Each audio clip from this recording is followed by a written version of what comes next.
Hello to the nation, Dr. PlayStation Nation here to talk to you guys over a domination on C-Town. Hopefully you enjoy. We ended up winning, but I only got a 21-3, which is a good KD, but not a very great score. That's my one rule. I did have some better kind of commentaries that were like 10 or almost 10 KDs, but we ended up losing, so that's my one rule. I don't like posting a losing gameplay. For me, it takes more skill to win a game and beat an entire team than it does to kill a bunch of people. Like, really all you need to do is apply a decent gun and some high point streaks and you're good. But anyway, I want you guys to pay attention to this route that I'm running right here. So I'm using the FAD silenced with kick. I got sleight of hand pro, hardline pro, and steady aim pro, and I got my secondary being the Akimbo MP9s. So this route right here, I didn't go for A, but I would cut straight to C. And lots of you guys would think this is kind of kill whoring, but I pick up a nice 3-piece. And the reason why I like this is if this little bitch right here wasn't there, I would have been able to cut off their spawn, because the C spawn on this map is very vulnerable. You guys want to get out of it as quickly as possible,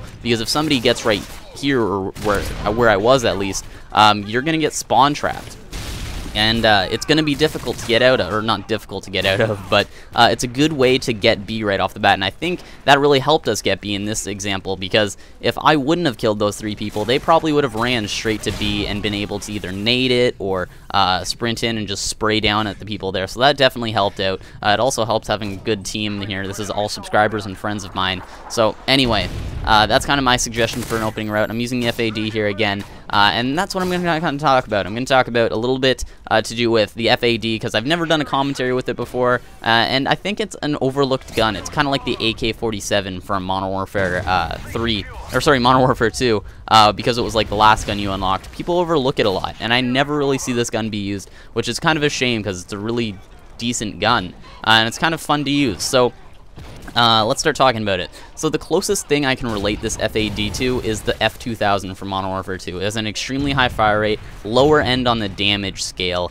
but unlike the F2000, this gun does not have any recoil, guys. I put kick on this thing, and it is really great, almost dead on most of the time, and that can kind of be a really good thing for those long range engagements where you just kind of hold the trigger down. You don't really need to worry about burst firing a lot, but it can be a good thing in those cases, but a bad thing in other cases, because sometimes when somebody gets the first blood on you, because you flinch, you can't just spray, because the thing is so accurate.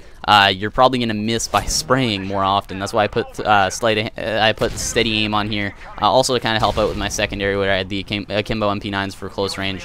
But anyway, I really like this gun. Maybe if I get it leveled up more, I'll put something like flinch on it, because when somebody gets first bullet on you and you flinch and kind of turn to the side, that can really hurt your chances of winning that gunfight. So anyway, hopefully, and because, again, it's kind of like a striker. Sorry, I'm kind of going back here. Because it's kind of like a striker where you can just spam out bullets because they go so fast. Flinching really aids you. Like, your enemy's flinching really helps you win gunfights. So anyway, that's kind of what I have to say. Make sure, too, that you get in the engagements where the person is not looking right at you. Because it is a lower damage gun, you're not going to be able to kind of...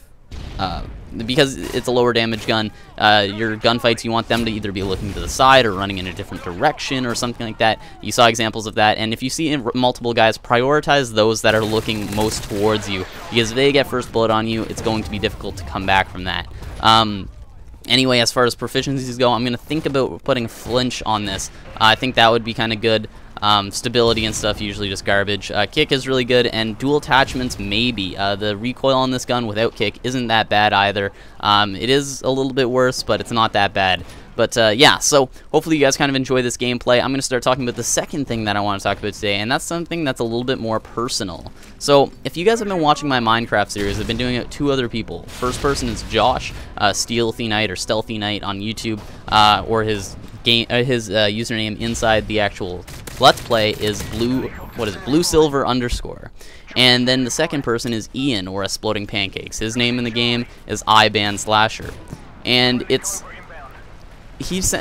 difficult to kind of get our time zones, or difficult to get our time schedules to kind of meet properly, because the 3 of us come from 2 separate time zones and 2 separate countries, and we've been trying to kind of merge together. We've been trying to get other sessions done, because those first 7 episodes were only in 1 session, guys. So we've been trying to get more episodes done. We've been trying to get more sessions in, because they seem to be well received for the most part. There was only about 1 or 2 of them that got a little bit more dislikes than the average video. But again, I've been getting some trolls here, so they can be the reason for the dislikes.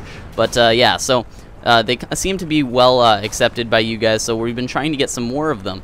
And it's difficult, again, because we live in 2 separate countries between the 3 of us and 2 separate time zones. But recently, Ian just sent me a message saying that he's kind of thinking about not uploading videos anymore, and talking about how it's like he's probably not up for making any more Minecraft videos. And it kind of made me step back and think about the situation, because it kind of never kind of registered with me that Ian would stop making videos. For those of you who don't know, and Ian absolutely hates me saying this, Ian was the reason that I'm making videos, or these videos right now. I guarantee you I wouldn't be making this video right here, well, obviously because I'm talking about Ian, but if I never met Ian, I wouldn't be making this video right here, or I wouldn't have made the video that I made yesterday, and I wouldn't be making the video that I'm going to make tomorrow. I wouldn't be where I am today without him. I might be just as successful, but my content wouldn't be the same without him. And he's kind of the reason why I'm doing this whole commentary thing, as much as he hates me saying it. But it's kind of sad to see him even think about not making videos anymore, because he was the person that I was always excited to see a video from. You know, when, like, for me personally, like an Extras video or Woody's Gamertag video, those are always good to see.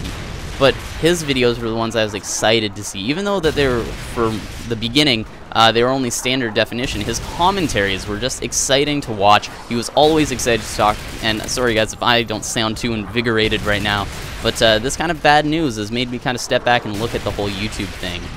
Because he was the person I was always excited to see, and just the thought of never being able to go to my sub box and see one of his videos there, or never hearing the phrase, "What's up, broskies and broskas?" And it really makes you think, like, YouTube is only temporary. It's eventually going to end, and all the people that you enjoy watching, all this entertainment, is eventually not going to be there. And it's just weird to have that thought kind of go through my head and think about the fact that all YouTubers, even myself, we're going to have a time when we're going to stop uploading videos. Hopefully for myself, it's going to be a while from now, years down the road. Like, I hope to still post commentaries when I'm a teacher. Like, I want to become a teacher when I'm older, and I hope that I'm still posting when I am a teacher. And hopefully, I was thinking about it, it would be pretty cool if, when I'm a teacher, that my students know me from my commentaries. Like, damn, I want that Mr. Insert my last name here, because he is a freaking awesome commentator. Like, I think that would be kind of cool. But anyway, this is kind of one of my more personal commentaries. Comment below what you would think. What would your reaction be if your inspiration, if your like #1 commentator to you stopped posting? Anyway, hopefully you enjoyed. I'm the Doctor, and I'm out.